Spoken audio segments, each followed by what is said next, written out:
Ya, support Jepang terhadap perekonomian Indonesia memang luar biasa ya. Selain dikenal, Jepang itu sebagai salah satu paspor terkuat di dunia dan juga memiliki ranking IQ yang tinggi di antara 4 negara yang gonta-ganti gitu ya. Tapi juga negara matahari terbit ini ternyata juga punya banyak andil. Salah satunya adalah merupakan mitra pembangunan terbesar Indonesia dengan kontribusi yang luar biasa. Jepang besar ya, seperti salah satunya adalah proyek strategisnya.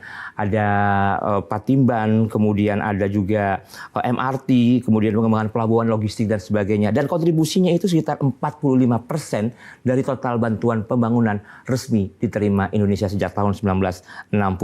Kalau punya teman yang pergi ke Jepang untuk bekerja dan seolah-olah di Indonesia ini, wah hidup orang tuanya makmur dan sebagainya, itu juga salah satu kontribusi dari Jepang dan Indonesia.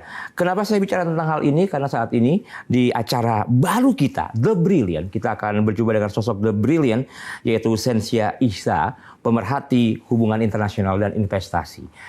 Apa kabar, Mas Isa? Mas Zen ya panggilannya ya? Zen aja. Ya. Zen itu Jepang banget ya? Zen gitu kan. Orang tua saya kayaknya belum tahu apa-apa, udah main Jepang aja nih dari dulu. Sedikit profil tentang Mas Zen ini sendiri. Beliau ini tinggal lama di Jepang, kemudian kembali ke Indonesia dan sejak ya dalam kisaran 1 dekade ini membangun sebuah usaha yang membantu antara hubungan kerja dan usaha Jepang dan Indonesia ya. Betul. Nah, benar berarti kalau saya bilang hubungan Indonesia-Jepang ini sangat strategis. Sangat strategis sebenarnya dari dulu. Ya. Oke. Ini dari sejarahnya. Dari sejarahnya boleh. Jadi memang Jepang itu kan banyak investasi di Indonesia. Nah sekarang yang lucunya adalah investasi itu bisa berupa G2G maupun B2B. Iya. Nah tentu yang awal pertama kali datang pasti G2G dulu. Karena kalau nggak ada hubungan negara gimana orang sipil datang ya. Kalau nggak ada kebijakan, gimana mulai jalan gitu ya? Kembali lagi, kalau paspornya aja belum kerjasama, gimana visanya ada gitu kan. Kerjasama dengan Jepang itu penting loh pemirsa, karena paspor Jepang itu ranking 1, 2, 3, gonta-ganti mulu dengan Korsel, Hong Kong, China. Nah, antara itu doang, ya kan? Paham bener ya kan? Nah, kalau gitu, banyakkah perusahaan Jepang yang sangat ingin berinvestasi di Indonesia? Sangat banyak sebenarnya. Karena dengan bagaimanapun di Jepang itu membuat sebuah usaha itu udah sulit bagi mereka. Oh gitu? Karena konsumennya sedikit. Oke. Udah bukan rahasia lagi ya, karena Jepang itu kan populasinya menurun terus sekarang kondisinya. Oke. Nah kalau menurun berarti mereka buka toko di sekitarnya itu, konsumennya paling berapa orang. Oke. Sekarang kalau mereka jualan ke Indonesia, yang beli banyak. Ya udah nggak usah kita tanya lagi. Kita sedikit mundur sejenak nih pemirsa ya. Tadi kita udah catat satu poin bahwasanya Jepang itu sudah menarik karena banyak tenaga kerja yang dibutuhkan karena populasi mereka menurun. Betul. Sementara kita orangnya banyak aja gitu, ya kan? Dulu Jepang itu terkenal dengan gaya Harajuku. Mungkin kita kita satu ide ya Harajuku ya. Anak sekarang belum tentu. Anak sekarang K-pop, Dracin. Nah, itu juga adalah suatu hal yang ingin Jepang kembalikan sekarang kah? Yes, sebenarnya kalau masalah persaingan di masalah entertainment seperti itu, Jepang masih berusaha masuk ya. Kalau kita sebut Japanese content yang masih hidup di Indonesia yaitu JKT series ya mungkin, JKT48. Oke. Itu masih ada. Nah, tapi memang mereka menyadari juga kalau mereka itu kalah saing sama pihak Korea. Iya. Kata mereka sih ceritanya. Iya. Kalau sana didukung oleh negara, kalau Korea itu. Kalau di Jepang itu kan mau nggak mau individual, swasta. Oh gitu, termasuk Doraemon ya? Iya. Doraemon pasti tahu dong, Doraemon itu bertahan 40 tahun kali di Indonesia ya, sampai akhirnya berhenti produksi. Baru-baru ini. Itu produk Jepang yang paling populer. Betul. Ya. Nah, oke. Dengan 285 juta penduduk Indonesia, begitu. Berarti itu yang menguatkan Indonesia, positioningnya dibandingkan negara ASEAN lainnya? Betul, karena lebih mudah bagi mereka untuk berbisnis. Karena ibarat kata, ya sekali dayung, multiply efeknya lebih. Oke. Nah, ini yang sekarang kalau bicara konten yang lagi berusaha masuk secara jor-joran ke Indonesia, itu salah satunya Pokemon. Mungkin Pokémon Monster. Pokemon sekarang yang lagi naik adalah orang berburu kartunya. Betul sekali. Yang harganya nggak murah. Harganya nggak murah. Loh, yang berburu kartu teman-teman saya itu bisnis owner semua. Karena kalau karyawan biasa nggak sanggup belinya kan. Nah, itu dia. Iya, benar kan? Itu salah satu yang mungkin tersisa di saat ini yang lagi naik daun adalah kartu. Tapi ini, kita bicara tentang MRT, itu ya G2G ya, MRT, Patimban dan sebagainya itu, menurut Mas Zen, kebijakan negara udah cukup oke belum untuk kedua negara ini? Oh, bukan Jepang sama Indonesia ya? Itu mereka udah cukup bagus dan malah masih akan berlanjut lebih lama. Oke. Karena itu memang udah berdasarkan perjanjian yang udah diikat berdasarkan G2G. Iya. Itu masa berlakunya masih 10 tahun ke depan aja. Ini MRT kita wing baru mau jadi nih. Nah, itu Masih Jepang ya? lama. Itu Jepang ya? Jepang lagi. Oke. Berarti kerjasama secara makronya ada, mikronya juga banyak. Iya, percaya begitu. Karena ibarat kalau di makronya itu kan mereka transisi masalah MRT itu kan udah pasti makro. Karena efeknya ke multiply ke masyarakat ya keseluruhan. Nah sekarang mikronya itu perusahaan Jepang itu mau masuk ke Indonesia. Tapi ya melalui produk-produk mereka itu ya lebih cenderung B2C sebenarnya. Mereka kan jagonya di B2C. Ibarat kata makanan, ya snack, baju, banyak tuh. Itu brand Jepang ya, walaupun ini mungkin saya nggak ngerti apakah benar ya Mas. Secara sosial media kita masih Jepang ya, masih kalah saat ini dengan Cina ataupun Korea. Korea juga udah mulai kalah ya. Kalau Korea kan K-pop kemarin-kemarin kan. Sekarang Dracin, siapa yang nggak lihat Dracin? Siapa yang nggak lihat Dracin? Semua orang lihat Dracin gitu. Berarti dari sisi entertainmentnya itu dan makanan tetap ada di mall-mall gitu kan. Dan selalu ada brand Jepang baru. Betul demikian? Betul. Karena memang masih banyak Japanese brand yang belum masuk ke Indonesia. Sebanyak apa Mas? Kalau dalam gambaran yang sempat tangani gitu, 1 tahun bisa berapa brand baru sih? Saat ini kalau bicara brand besar, tahun ini aja yang saya deteksi udah ada 3-4 merek. Yang sebenarnya mereka udah punya cabang di Singapura, di luar negeri lainnya, Indonesia belum masuk. Iya. Itu ada 4 yang mau masuk. Oke. Belum lagi yang brand lokal istilah prefektur ya. Ibarat kata level-level skala gitu juga mereka masih banyak, puluhan. Kita tahan dulu deh kalau kayak gitu ya. Masih bersama dengan Mas Zenika Ihsa yang merupakan The Brilliant. Kali ini kita ngomongin tentang support Jepang terhadap perekonomian Indonesia.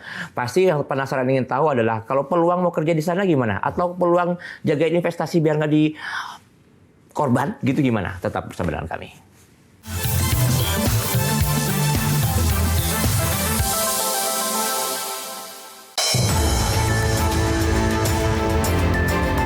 Peristiwa apa saja yang menjadi sorotan di tanah air dan mancanegara? Saya Tisa Noveni, inilah Laporan 8 Update. Kita lihat nanti ya diumumkannya sebagai apa. Memang sudah ada pembicaraan sudah ada. Bersama fakta yang aktual, menghadirkan informasi terkini untuk Anda. Laporan 8 Update setiap hari pukul 3 sore, hanya di Garuda TV. Faktor genetik itu sangat punya peranan yang cukup besar untuk membuat seseorang itu terkena penyakit asma. Kalau sesek udah pasti asma? Belum tentu. Bisa juga karena penyakit seperti GERD. Paling muncul sering ini biasanya di anak-anak. Jadi orang tuanya tidak tahu kalau ada asma. Kok bisa sih dok? Apa genetik? Change-nya aja yang kita tidak bisa tahu. Saksikan Waktu Indonesia Sehat, Sabtu 30 Mei pukul 9 pagi, hanya di Garuda TV.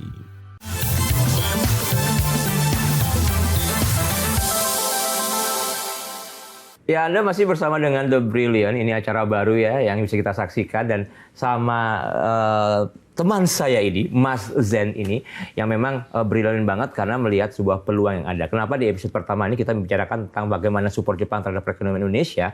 Karena sebagai seorang pemerhati dan juga konsultan begitu ya atas international relation dan juga investasi, Mas Zen ini mengawali sebuah perusahaan yang sebenarnya membantu ya, sebagai jembatan antara Jepang dan Indonesia. Betul sekali. Nah, yang paling harus dijembatanin apa sebenarnya antara kedua negara ini?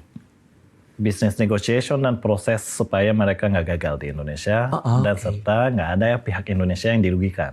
Oke. Kita harus ngambil dua sisi di situ. So which side are you in now? I mean, sebagai orang Indonesia, pasti Indonesia kan. Tapi sebagai seorang yang bermother tongue Jepang. Karena kalau pas balik ke Indonesia nih, Mas ini harus redo everything dalam bahasa Indonesia ya. Betul. Yang diuntungkan siapa tuh? Win-win ya pastinya ya. Sebisa mungkin win-win di middle. Karena hubungannya jomplang itu nggak bakal bertahan lama, Mas. Oke. Ya pacaran kalau yang salah satunya dominan kan, ujungnya capek juga. Masa kita terusnya bayarin ya? Benar loh tuh ya. Benar. Tapi gini, sekarang ini Jepang juga naik daun banget karena banyak perusahaan. Ini Gensi ini pasti juga banyak tawari ya untuk bekerja di sana. Betul. Membuka lapangan pekerjaan. mereka harus ada seleksinya, kemudian di training, kemudian mereka harus menyiapkan 40 juta Yes. di awal. Nah, apakah itu prosesnya juga didampingin? Misalnya ada perusahaan seperti itu? Ada. Semakin banyak tepatnya. Ya.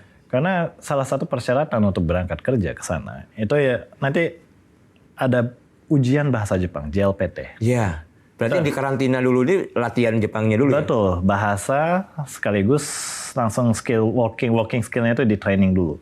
Jadi 40 juta ya ibarat kayak 3 bulan atau 6 bulan itu masa-masa training sebenarnya. Iya. Karena dengan bagaimanapun mereka nanti berangkat ke Jepang.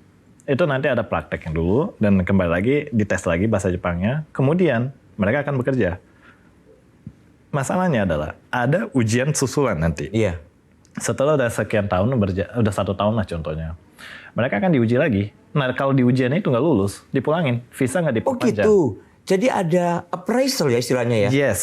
Jadi evaluasi kerja begitu bukan berarti sudah berangkat ke sana, udah merasa bisa bahasanya, tapi di sana dilihat nih kalau nggak perform balik gitu. Betul. Oke.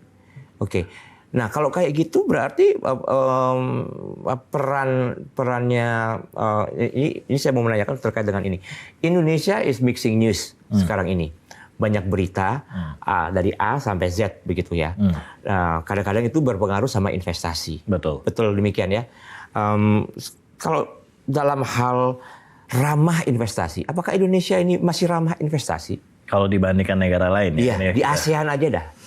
Vietnam lebih mudah sebenarnya. Sekarang, Saat ini yes. berarti saingan kita Vietnam nih. Iya.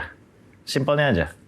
Bagi perusahaan asing yang mau masuk ke Indonesia itu membutuhkan minimal investasi modal 2,5 miliar sekarang. 2,5 miliar Untuk membuka PT-nya, perusahaannya. Oh, buat steken doang tuh 1,5 miliar? Yes. Oh, oke. Vietnam zero. Serius?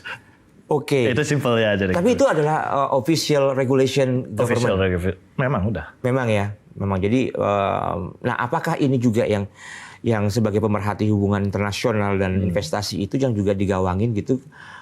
Investor Jepang suka was-was gak sih kalau masuk ke Indonesia, takut dibohongin mungkin atau apa? Oh banyak. Dan mereka lebih cenderung kalau itu mereka nggak terlalu khawatir dengan masalah ditipu menipu karena pada prinsipnya Jepang itu sangat percaya dengan lawan.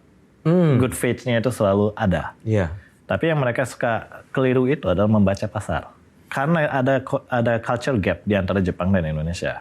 Ya ibarat kata kita dari bicara masalah jenis agama aja kita udah beda Jepang sama Indonesia. Culture-nya. Culture-nya juga beda. Mereka itu di Jepang itu kan satu suku.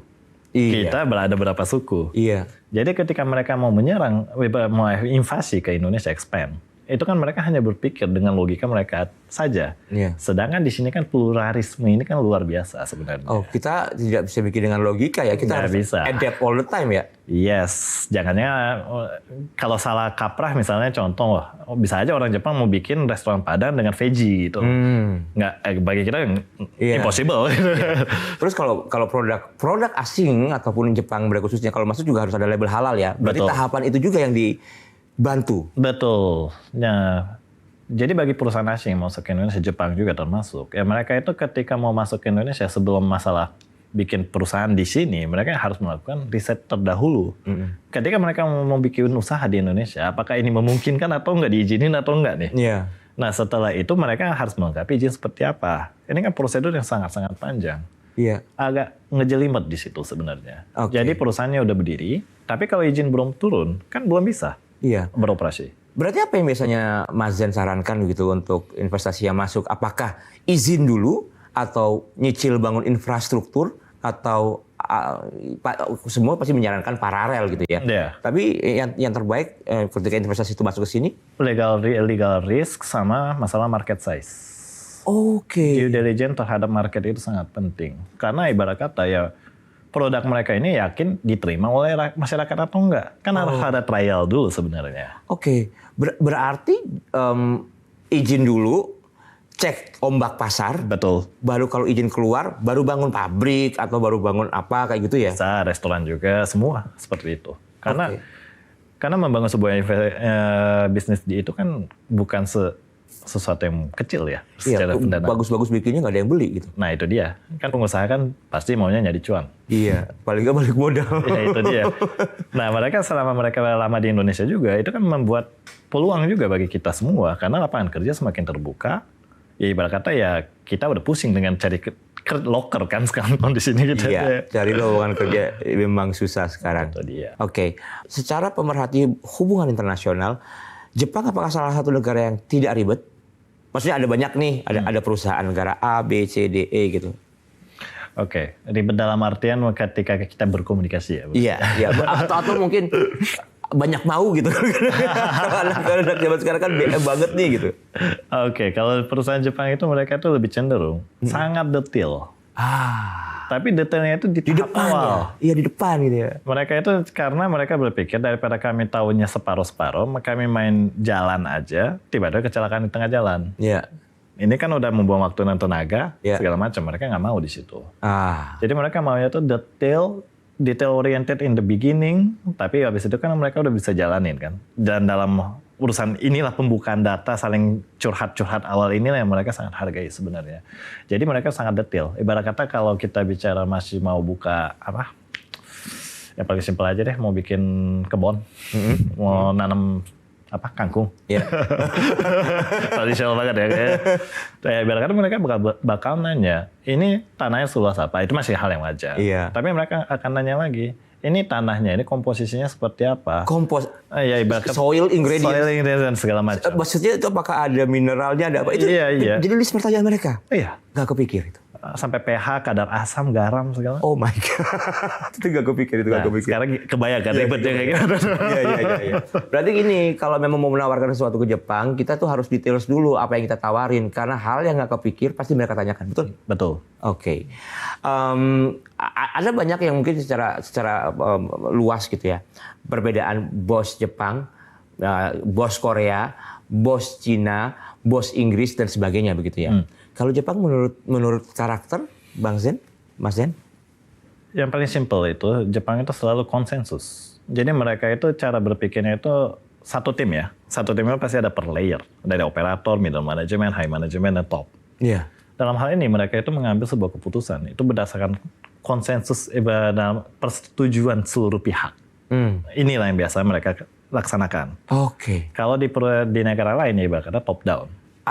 They're not democracy, kan? Bukan negara demokrasi kan? Jepang, demokrasi. Oh demokrasi ya? Tapi Karena itu adalah proses demokrasi ya? Betul. Nah yang menariknya adalah cara budaya mereka untuk mengatakan sebuah rapat. Itu yang cukup menarik sebenarnya. Kita harus contoh. Oke. Karena bagi mereka, di kegiatan sehari-hari, apa yang mau dibahas di dalam rapat itu dibahas di dalam keseharian. Entah by email atau by apalah, pakai chat, mereka udah bahas duluan. Jadi sebelum kita masuk ke rapat, mereka itu udah mengetahui arahnya yang perlu dibahas itu cuma hanya 2 poin. Mereka udah saling tahu, PIC di bawah ini udah saling komunikasi, bosnya maunya ini, dari sini bosnya kayaknya bisa ngalah sampai sini. Iya. Ada negotiation di situ, udah terjadi, tinggal naik ke mejanya itu tinggal final decision. Oke. Final decisionnya kita ambil break dulu, kita balik lagi nanti ya. Kalau Jepang itu punya IQ rata-rata berapa dan apakah itu berpengaruh dengan pola kerja dan sebagainya. Tetap bersama dengan kita di The Brilliant.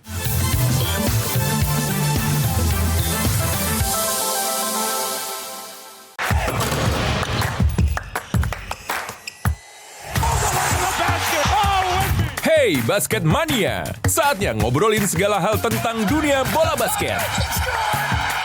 Mengulas pertandingan terbaru, highlight pemain panas, fun facts, sampai tren dan drama di lapangan.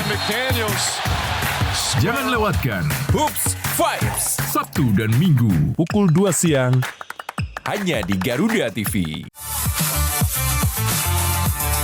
Deretan fakta unik yang akan membuat Anda melihat dunia dari sudut berbeda, dari kejadian langka, tokoh misterius, hingga cerita tak terduga di balik sejarah. Semua dirangkum dalam 8 sorotan utama.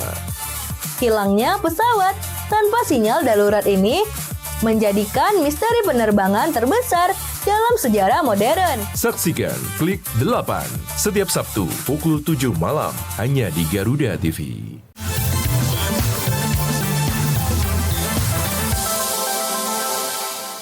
Ya, The Brilliant adalah sebuah program yang memang bisa bikin ya harapannya kita tuh jadi berpikir lebih pas gitu kira-kira apa yang kita bisa ambil untuk this economy.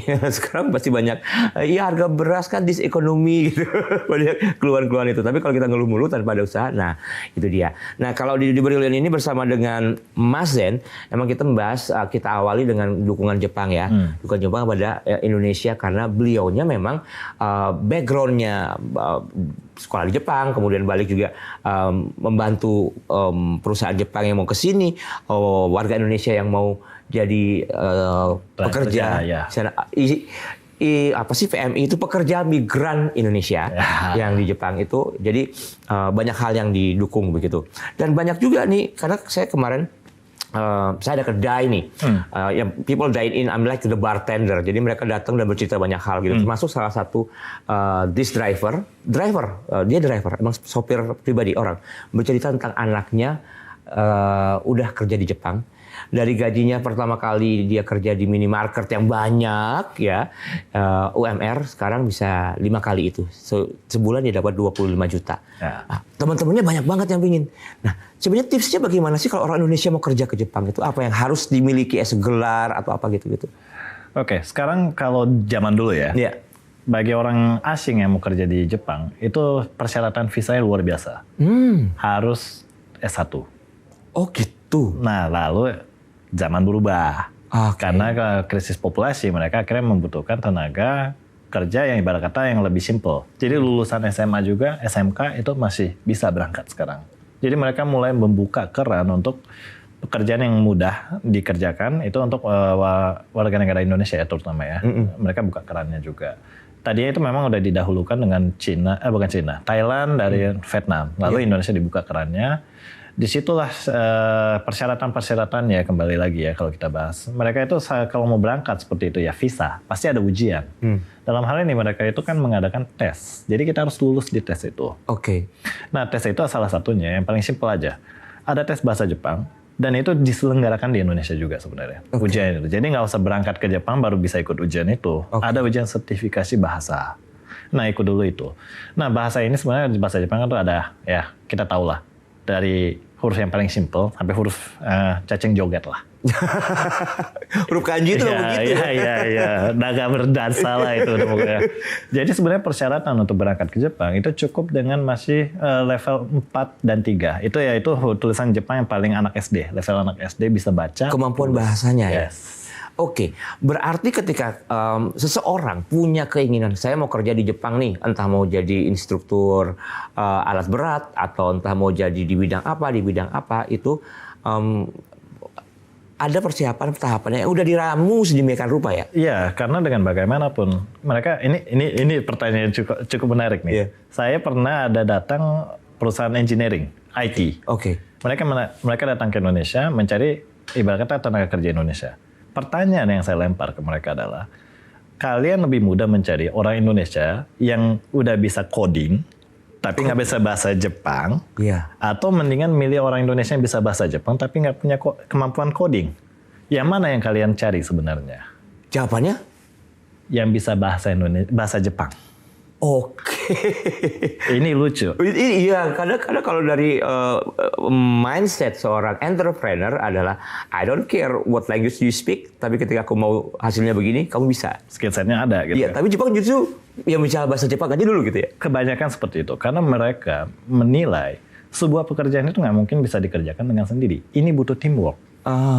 Sekarang kali dia bisa punya kemampuan, tapi nggak bisa komunikasi. Iya. Ini kecelakaan nanti, resiko kecelakaan semakin banyak. Berarti mereka rela meluangkan waktu untuk training asalkan orang itu paham bahasa Jepang. Dan ada inisiatif untuk mau belajar. Oke. Wah, ini dalam waktu setengah jam di Brilliant kita akan cukup untuk mengupas secara luas tentang support Indonesia atau support Jepang ke Indonesia ya. Tapi yang jelas support Jepang ke Indonesia dalam skala 1 sampai 10 ada di angka berapa sih Mas Sen? 8 sekarang. 8 termasuk pekerja SDM atau pekerja migran Indonesia yang boleh pergi ke Jepang. Kuncinya sekarang, kunci agar hubungan ekonomi Indonesia dan Jepang semakin kuat kira-kira kalau dilihat dari dua sisi kan dirimu mengerti Jepang, mengerti Indonesia.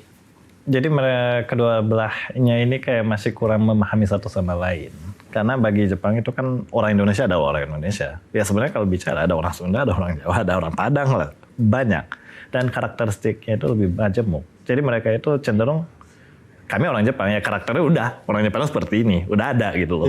Di Indonesia masih banyak jenisnya bos gitu. Nah, Apakah mereka saklek? Apakah mereka serius? Ataukah mereka begitu? Ataukah orang Indonesia terlalu selengean? Apakah itu juga kendala? itu juga menjadi sebuah kendala karena di Jepang itu kan mereka lebih cenderung formal ya. Jadi mereka punya budaya 9 to 5 ada professional time. Yeah. Tapi after 5 yang tadinya tegang bisa bercanda, hahaha, hihip, ayo kita pergi makan. Oh, profesionalitasnya terlihat dari tempat dan waktu. Yes. Oke. Jadi ini cerita mitos yang saya rasa bukan mitos akhirnya. Orang Jepang itu nggak bakal ngomong terbuka sebelum mereka jam 5. Mereka ujungnya kampai dulu upacaranya mereka. Baru mereka agak terbuka. Disantaikan dulu. Ya. Kanpai. Kalau ngomong kanpai itu pas wedding. setelah potong kue, kanpai. Kanpai. Terus artinya memang loosen up, dapat feel-nya, kerjasama kan lebih jelas.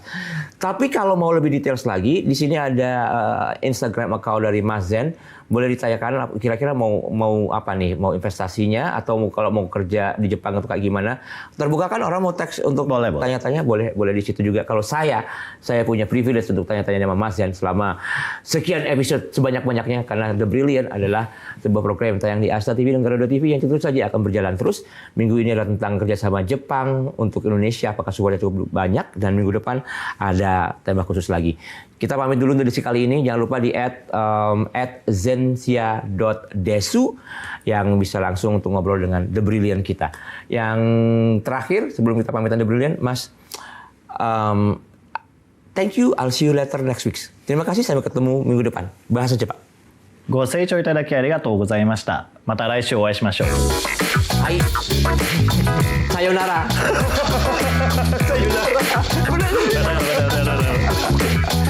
Bisa berangkat ya.